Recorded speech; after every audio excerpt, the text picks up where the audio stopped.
Good morning বন্ধুগণ, welcome to our channel Sanjib Mampi blogs.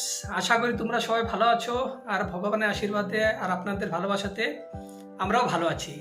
তো আজকে হলো শনিবার, আজকে হলো 13 সেপ্টেম্বর। তো আজকে আমরা ভাবছি যে আপনাদের সাথে আমরা দিনটা কাটাই। তো এখন সকাল হয়েছে, মোটামুটি 9টার মতো বাজছে। তো এখন আবার কথা হলো আমি এখন যাব হলো অল্প মাছ বাজারে যাব আর মাছ দেখবো ওখানে কি মাছ পাই। আর তারপরে ওখান থেকে যাব আমি একটা আঙ্কেলের দোকান আছে, যে আঙ্কেলের থেকে আমি প্রায় ওখান থেকে সবজি নেই। তো চলুন আমরা যাই আর গুড্ডুকে দেখাচ্ছি সকাল সকাল আমাদের গুড্ডু কী কাজে ব্যস্ত। এই যে আমাদের গুড্ডু সকাল সকাল পড়াশোনাতে ব্যস্ত। পাপা সবাইকে জয় জয় করে দাও, গুড মর্নিং বলে দাও। তো এ হলো আমাদের গুড্ডু, সকাল সকাল খুবই লজ্জা পাচ্ছে। আর এই যে ঠিক আছে, তোমার কি লাগবে, কি নিয়ে আসবো তোমার জন্য বলো? নিউ বুক, ঠিক আছে তোমার জন্য নিউ বুক নিয়ে আসবো। চলুন ফ্রেন্ডস যাই তবে বাজারের দিকে। এই যে এখন আমি চলে যাচ্ছি হলো মার্কেটে, এই মাছের বাজারে। এই মাছের বাজারটা আমাদের বাড়ির থেকে মোটামুটি 15 মিনিট মতো চাই যদি আপনি হেঁটে চলে আসুন। এই বাজারটার নাম হলো অলসোর মার্কেট, যেটা হলো মুরফি রোডে আছে। আরেকটা কথা হলো এই মাছ বাজারের সামনে কিন্তু মেট্রো সুবিধাও আছে।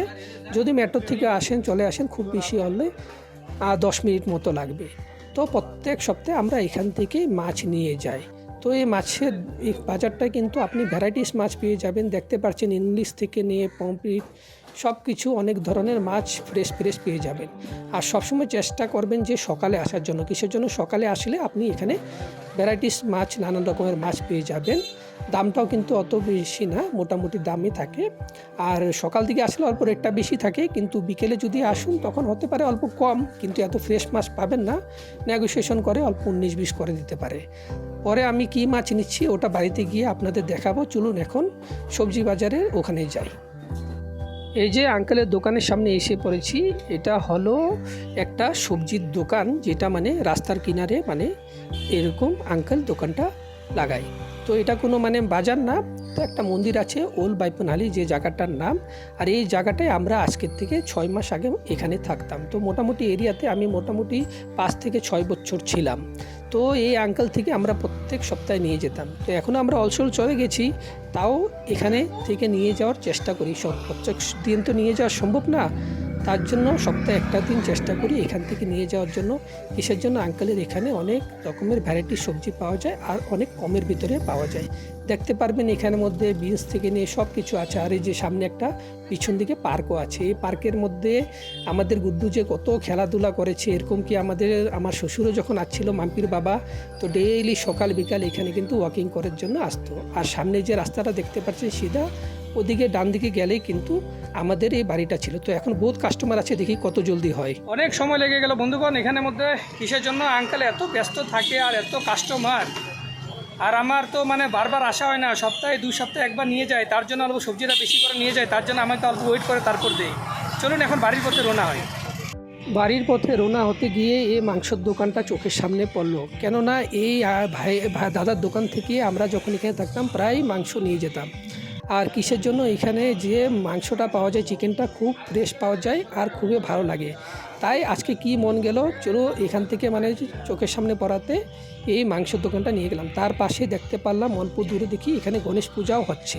তো আসার পথে আমি বাড়ির থেকে দেখছিলাম আমাদের অলসরও কিন্তু একটা গণেশ পূজা হচ্ছে। তো বিকেলবেলা যদি যাই তো আপনাদের সাথে ওখানে কেমন কি পুজো হয় তো শেয়ার করার চেষ্টা করবো। চলুন এখন বাড়ির দিকে যাই। তো বাড়িতে পৌঁছার পরে আমি তারপরে স্নান করে ফ্রেশ হয়ে ঠাকুরের পূজা দিয়ে আর সকালে কিছু জলখাবার খেয়ে এখন বুঝছি। তো বাজারে যে গিয়েছিলাম ওখানে তো ভালো করে বলতে পারি নাই। তো আমরা বাজারে গিয়ে কি মাছটা আনছি ওটা আপনাদের দেখাচ্ছি। এই যে এই রুই মাছগুলো আনছি। কিসের জন্য? আমাদের গুড্ডু মাছের খুবই পছন্দ, ওর মাংস ডিমের থেকে মাছটা খুবই পছন্দ, তাই প্রত্যেক সপ্তাহে চেষ্টা করি। আর তার সাথে দেখুন এই যে মাছের তেল, এটা যে এখানে একটা বেগুন যে আমাদের এখানে পায় সেম এরকম, যেটা কালো রঙের বেগুনটা লম্বা লম্বা থাকে না, ওই বেগুনটা দিয়ে আমার এটা বানালে খুবই স্বাদ লাগে। আর তার সাথে আপনাদের দেখাচ্ছি, বললাম যেখানে আপনারা দেখতে পাচ্ছেন রাস্তার মধ্যে যে মাংসর দোকানটা গিয়েছিলাম, তো ওখান থেকে অল্প বেশি না, আপনার হলো 600 গ্রাম মতো এই মাংস নিয়ে যাচ্ছি মানে। এই হলো বাজার থেকে আজকে নিয়ে যাচ্ছি। আর তো কিছু শাকসবজি ছিল যেগুলো নিয়ে যাচ্ছি, তার মধ্যে একটা জিনিস আপনাদের দেখাচ্ছি। শাকটাকে আপনারা কি বলেন? এই শাকটা হলো 10 টাকা করে মুঠি পেয়েছি। আমার এই শাকটা খুবই পছন্দ। এটা হলো ক্ষুদ্রা শাক বলি আমরা। তো আপনারা কি বলেন? আপনারা যদি অন্য কিছু বলে থাকেন জানাবেন কমেন্টস করে। এই শাকটা কিন্তু রসুন টসুন দিয়ে বানাতে হয়, তখন খুবই স্বাদ হয়। আর মা তো ভালো বানায়, মাম্পিও কম না, ও খুব স্বাদ বানায়। করে মাম্পি বলল যে সোমবার দিন তো আছে, শ্রী শ্রী গুরু অনুকূলচন্দ্র ঠাকুরের জন্ম তিথি যেটা মানে। তো মন্দিরে তো বহুত উৎসব হবে, কিন্তু যাওয়া তো সম্ভব নয়। তা বাড়িতে ছোটো মোটো করে কিছু একটা পুজো করবো ভাবছি, ঠাকুরের প্রার্থনা করে। আর সোমবার দিন থেকে তো নিরামিষ হবে, আবার মঙ্গলবার দিন তো আমাদের নিরামিষ হয়। এটা শুধু খাওয়ার মধ্যে শুধু বুধবার দিনটা পড়বে, আবার বৃহস্পতিবার শুক্রবার আমাদের আবার নিরামিষ। তো আগামী সপ্তাহটা প্রায় নিরামিষে যাবে। এমনি আমাদের সপ্তাহে 3 দিন নিরামিষে হয়। তো এই আগামী সোমবারে মানে কি হবে কি, একটা দিন বেশি হবে। চলুন, আপনাদের সাথে কথা বললাম অনেক, এখন আস্তে আস্তে করে অফিসের দিকে রওনা হয়। চলুন। তো এই যে অল্প সময় আগে অফিসে পৌঁছলাম, পৌঁছার পরে কিছু কাজ ছিল। তো কাজ করার পরে এখন মোটামুটি 2টা আড়াইটা বাজছে। তো এখন আমি আসছি হলো আমাদের 4th ফ্লোর যে ক্যাফেটেরিয়া আছে ওখানে আসছি। তো ভাবছি আপনাদের সাথে অল্প শেয়ার করি, মানে যে আমাদের অফিসটা কোথায় আর এখান থেকে ভিউজ কেমন। দেখুন, এটা হলো চার্চস্ট্রিট রোডটা, এমজি রোডের পাশে যে পিছন দিকে যে রোডটা আছে ওটা হলো চার্চস্ট্রিট। তো আমার অফিসটাই এমজি রোড চার্চস্ট্রিটের এখানেই আছে মানে। তার পাশে যে একটা উঁচা বিল্ডিং দেখতে পাচ্ছেন ওইটা হলো আপনার ইউটিলিটি বিল্ডিং। তো বহুত পুরাতন বিল্ডিং, কিন্তু এখানে যদি কোনো লোকাল কানাডা সিনেমাও যদি দেখেন, প্রায় সিনেমা শ্যুটের মধ্যে কিন্তু এই বিল্ডিংটাকে কিন্তু দেখা যায়। আর তার ওখানে দেখতে পারবেন, দেখুন ওটা হলো আপনার হলো এমজি রোড মেট্রো স্টেশন। তো আজকে দেখুন ওয়েদারটা কেমন, পুরো কালো কালো মেঘ হয়ে আছে। যাই না, এখন তো বৃষ্টি হয়নি সকাল থেকে, কিন্তু বিকাল দিকে জানি বৃষ্টি হতে পারে। আর সামনে দেখতে পারেন এই বিল্ডিংটা কিন্তু অনেক দিন, মোটামুটি 3-4 বছর হয়ে গেছে বন্ধ। দেখুন কেমন জঙ্গল টঙ্গল হয়ে গেছে। শুনছি এটা বলে কিছু একটা কেস চলছে, এটা পরে যখন কেস শর্ট আউট হওয়ার পরে কি ডেমোলেশন করে কিছু বানাবে নাকি। তো অনেক পুরাতন, না কোনো মেনটেনেন্স, তার জন্য দেখুন কেমন। আগে এখানে অনেক দোকান, মানে প্রিন্টার, অনেক হোটেল, অনেক কিছু ছিল। আর এইটার একটা কি আছে, তার আরেকটা ভাগ রাস্তার এন্ট্রেন্স ওদিকেও আছে, এমজি রোডেও আছে আর এই চার্চস্ট্রিটেও আছে। আর সামনে দেখতে পারবেন এখানে বিশাল একটা বিল্ডিং, কিন্তু যেটা হলো দেখুন এটা হলো বাটন সেন্টার। এখানের মধ্যে অনেক অফিস, রেস্টুরেন্ট, তো অনেক কিছু আছে, মানে ছোট ছোট কোম্পানি থেকে নিয়ে বড় বড় কোম্পানি। আর এই রাস্তাটা যে দেখতে পাচ্ছেন, এই রাস্তাটা যদি আপনারা সিধা গিয়ে রাইট নেন তো আমাদের স্টেডিয়াম পেয়ে যাবে। তো স্টেডিয়ামও এখান থেকে বেশি দূর না। তো চেন্নাই স্টেডিয়াম, যেটা ব্যাঙ্গালোরের আইপিএল অনেক কিছু ওয়ানডে ম্যাচ এগুলো তো হতে থাকে, ইন্টারন্যাশনাল ম্যাচগুলো। আর সামনে দেখতে পারবেন ওখানের মধ্যে আছে আপনার ব্লসম বুক হাউস। তো চলুন, এখন লাঞ্চের টাইম হয়ে গেছে। তো আজকে মাম্পি কি দিয়েছে দেখি আর আপনাদের সাথে শেয়ারও করি। চলুন, আজকের স্পেশাল দুপুরের লাঞ্চ এ হলো এগ রাইস, যেখানের মধ্যে আপনার বিনস, গাজর, তারপরে ডিম দিয়ে আরও আপনার সয়া সস দিয়ে এটা বানানো হয়েছে। আর সাথে দেখুন খালি খালি আর কি বিরিয়ানি খাওয়া যায়, তার সাথে দেখুন এই সুন্দর স্যালাড দিয়েছে, যেখানে আপনার গাজর, বিটরুট, শসা এগুলো আছে। আর হলো আলু ডিমের সবজি, যেটা ড্রাই করে বানানো হয়েছে। তো আজকের খাওয়া দাওয়া আমার লাঞ্চ দুপুরের এইটাই হবে। তো খুবই সুন্দর লাগছে নেই, আর কেমন লাগছে জানাবেন। 5টা হয়ে গেছে, বাড়িতে যাওয়ার সময় হয়ে গেছে। ভাবছি একটা লেমন টি খেয়ে তারপর বাড়ির জন্য রওনা হয়। দেখুন এটা হলো টাটা কোম্পানি মেশিনটা। আর এই মেশিনের মধ্যে কিন্তু অনেক রকমের আপনার ভ্যারাইটিস পেয়ে যাবেন কফির, এক্সপ্রেসো, স্টেরো, আমেরিকানো, দেখুন নানান রকমের কফির এখানে। এটা হলো স্ক্রিন টাচ মেশিনটা। টাচ করলে পরে এখানে আপনার সুগার যতটুকু চাই অতটুকু মিক্স করে এখানে করে এটা দিয়ে স্টিম করতে পারেন। তার মধ্যে দেখেন এখানে অনেক ভ্যারাইটিস আসছে। আর কথা হলো যে এইটা মেশিনটা যে আমাদের অফিসে ব্যবহার করা হয় এটা হলো টোন মিল্ক। টোন মিল্কটা মানে কি, ওটা হলো স্টোর করে রাখতে পারেন আপনি 3 মাসও, কিন্তু এই মিল্কটা বহুত স্ট্রং হয়, আমি এত পছন্দ করি না। তার জন্য আমি মানে লেমন টি মানে সবসময় নেই। আর তার সাথে এখানে ভ্যারাইটিস রকমের টি ব্যাগ আছে, green tea, lemon tea, ginger tea. আর তার মধ্যে দেখতে পারেন সুগার, এমনি মানে যেটা সুগার যে আছে এটা হলো সুগার স্পঞ্জটা আমাদের ব্যবহার করা হয়। তো চলুন লেমন টিটা নিয়ে নেই, তারপর আস্তে ধীরে করে বাড়িতে রওনা হয় ওখানে গিয়ে আপনাদের সাথে দেখা করছি। এসে পৌঁছার পরে তারপরে সন্ধ্যাবাতি দিয়ে তো সকালে আমরা দেখেছিলাম আমাদের বাড়ির ধারে মানে গণেশ পুজো হচ্ছে। তো আমরা ভাবছি যে এখন বিকেলবেলা তখন আমরা এখানে গিয়ে অল্প ঘুরে আসি আর আপনাদেরও দেখানোর চেষ্টা করব যে গণেশ পুজো এখানে কেমন কীভাবে সুন্দরভাবে করে। তো আমি এমনি বাজার যখন গিয়েছিলাম তখন দেখতে পেয়েছিলাম দূরের থেকে বিশাল, কিন্তু তো সামনে গেলে তখন আপনাদের সুন্দরভাবে দেখাতে পারবো। ওটাই আসার পরে ও বলছে কি এখানে অনেক সুন্দর করে ডেকোরেশন করেছে, ঠাকুর এনেছে। তো আমি বলছি চলো, সব আসার পর একটু কিছু কাজ ছিল, তো আমরা সব স্নান আবার করেছি, তা সবাই যাচ্ছি একটু দেখে আসি, ঘুরেও হয়ে যাবে। আমাদের ছাদের উপর থেকে গেলে তারপর ওখান থেকে দেখা যায় যে লাইটিং করেছে, ডেকোরেশন করেছে, ওখানে যে বিল্ডিং গুলো পুরো লাইটিং করে। তো চলুন আমরা ওখানে যাচ্ছি। এক মাস এমনি চলবে এখানে, কালকে শুনতে পারবে ওখানে পূজা হচ্ছে। তো গণেশ চতুর্থী ছিল কয় তারিখে জানি? 27 ছিল, 27 আগস্টে। তো এটা মোটামুটি মাসখানিক চলে এখানে ব্যাঙ্গালোরে। যেমন মহারাষ্ট্রে যেমন ধুমধামে গণেশ পুজো হয়, তো ব্যাঙ্গালোরও কম নাই। আর এখানে কিন্তু দুর্গাপুজো কিন্তু অনেক জায়গা হয়, কিন্তু তো দুর্গাপূজার সময় আমরা নিশ্চয় চেষ্টা, সবই কাছে হয়ে গেছে জলদি। এবার গণেশ পূজা শেষ হওয়ার আর কতদিন পরে এখন বিশ্বকর্মা পূজা আছে, দুর্গাপূজা স্টার্ট হয়ে যাবে, আর বেশি দিন নাই। এবার ইচ্ছা আছে ঠাকুরের যদি মার্গদর্শন সুন্দরভাবে সব জায়গা হয়ে থাকে তো আপনাদের সাথেও শেয়ার করব। আর ব্যাঙ্গালোরে যে কেমন কিভাবে দুর্গাপুজোগুলো হয় আপনারা দেখতে পারবেন। আর চাইলে আমাদের আগের ব্লগগুলো দেখতে পারবেন, ওখানে কিন্তু দুর্গাপুজোতে যে আমরা ঘুরেছিলাম, কোথায় কোথায় গিয়েছিলাম ওগুলো দেখতে পারবেন। তো বছরে কেমন ডেকোরেশন ওরা সুন্দরভাবে বানিয়ে তুলে, তো ওটাই ভালো লাগে। আর একটা আমাদের বাঙালি মানুষের একটা পুরো পরিবারটা ওখানে মানে দেখা যায় সবাই এমনি। তো চলুন যাই আমরা। আর এই যে আমাদের গুড্ডু বলে দাও। দেখুন এই যে পুজো যেখানে হচ্ছে এখানে আমরা পৌঁছে গেছি, বাড়ির সামনেই কাছে একদম 2-3 মিনিটের রাস্তা। আর দেখতে পারুন যে কি সুন্দরভাবে এরা লাইটিং করেছে। জানি এখনই দেওয়ালি লেগে গেছে। আমাদের এখানে যেমন দীপাবলিতে যেমন সুন্দরভাবে লাইটিং করে, বা ব্যাঙ্গালোরও অনেক জায়গাতে এখানে গণেশ পূজার সময় কিন্তু কম না।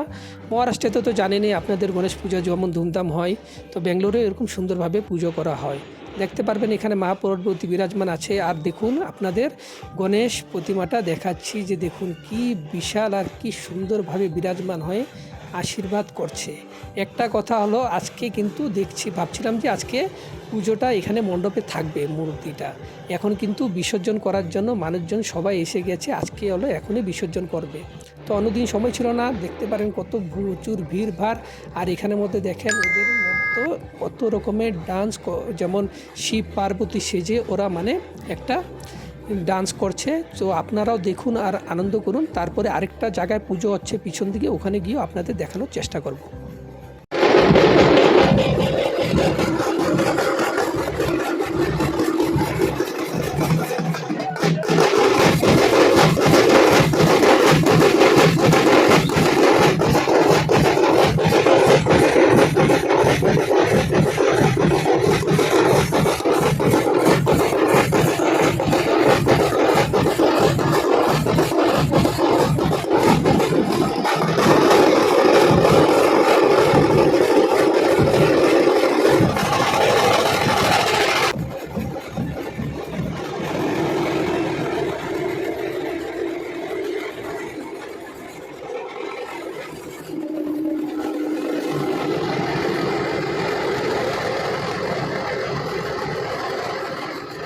দেখতে পাচ্ছেন কি ধুমধামে এখানে পুজো হয়। আর এখন বিসর্জনের সময় হয়ে গেছে দেখে, তার জন্য কত বড় একটা জেসিবি গাড়ি এসেছে।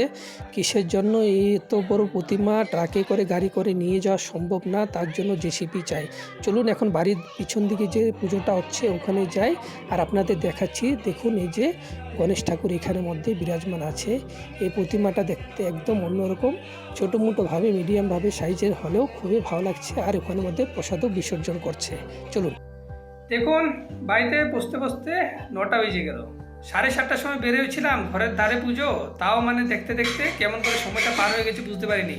প্রথম পূজাটা যে কেমন কি মানে, আর আমরা ভাবছিলাম যে আপনাদের বলে গেছিলাম যে আমরা পুজো দেখতে যাচ্ছি, কিন্তু আজকে যে ওরা বিসর্জনে এখন রাত্রেবেলা নিয়ে যাবে তো আমাদের জানা ছিল না। জিও সমস্ত বুঝতে পেরেছি, ওখানের মধ্যে গিয়ে ঠাকুরের দর্শন হলো আর খুবই ভালো লেগেছে। আর আপনারাও দেখতে পেরেছেন যে ওরা কিভাবে মানে গান বাজনা যে করছিল সব কিছু। তো এখানে তো এরকমই ধুমধামভাবে এখানে পুজোটা হয়। আর সেকেন্ড পুজোতে যে গিয়েছি ওখানে প্রতিমাটা অল্প অন্যরকম, কিন্তু আর ওখানে যাওয়ার পরে যে আরতি করে খুবই ভালো লেগেছে। মাম্পিও আরতি করতে পেলো, আমিও করতে পারলাম, গুড্ডু সবাই। তো সবার জন্য প্রার্থনাও করলাম। তো আমরা ভাবতে পারি না, ওখান থেকে অল্প প্রসাদও দিয়েছিল। তো প্রসাদটা আমরা এখন বাড়িতে নিয়ে আসছি। তো আমরা এখন রাত্রে খাওয়া দাওয়ার জন্য বলবো অল্প সময় পরে। তো কি রেসিপি আজকে রাত্রে আপনাদের সাথে শেয়ার করব। তো এখন রাত 9:45 বাজে, 9:45। তো এখন আমরা খেতে বসছি। তো আপনাদের বলছিলাম যে আমাদের রাত্রের যে মেনুটা আপনাদের সাথে শেয়ার করব। আজকে রাত্রে আমাদের খাবার দাবার কি দেখুন। এ হলো সাদা ভাত গরম গরম, তার সাথে হলো ফুলকপি আলু দিয়ে রুই মাছের ঝোল, যেটা সকালে আপনারা দেখতে পাচ্ছেন বাজারে গিয়েছিলাম যখন এখানের মধ্যে, ঠিক আছে। আর তার সাথে হলো দেখুন, এই হলো কষা মাংস। আর তার সাথে সাইড ডিশ হিসাবে দেখুন এখানের মধ্যে কি আছে, পেঁয়াজ, কাঁচা লঙ্কা, স্যালাড আর বিটরুট। তো আমরা প্রায় যখনই খাই, বেশিরভাগ মানে ননভেজ কিছু হলে তখন আমরা স্যালাডটা রাখি। আর এমনি তো নিরামিষের সময় রুটি হয় রাত্রেবেলা খাবার দাবার, তখন আমাদের সাইড ডিশ হিসেবে স্যালাডটা থাকে প্রায় রেগুলার। তো আপনারাও খাবেন, স্যালাড খাওয়া সবার জন্য ভালো। তো আজকে তো দিনটা সকাল থেকে আপনাদের সাথে ছিলাম। তো যদি আপনাদের চ্যানেলটা যদি ভালো লেগে থাকে তো আপনারা প্লিজ আমাদের সাপোর্ট করবেন আর চ্যানেলটাকে সাবস্ক্রাইব করবেন, লাইক, শেয়ার এন্ড কমেন্টস করবেন। Thanks for watching.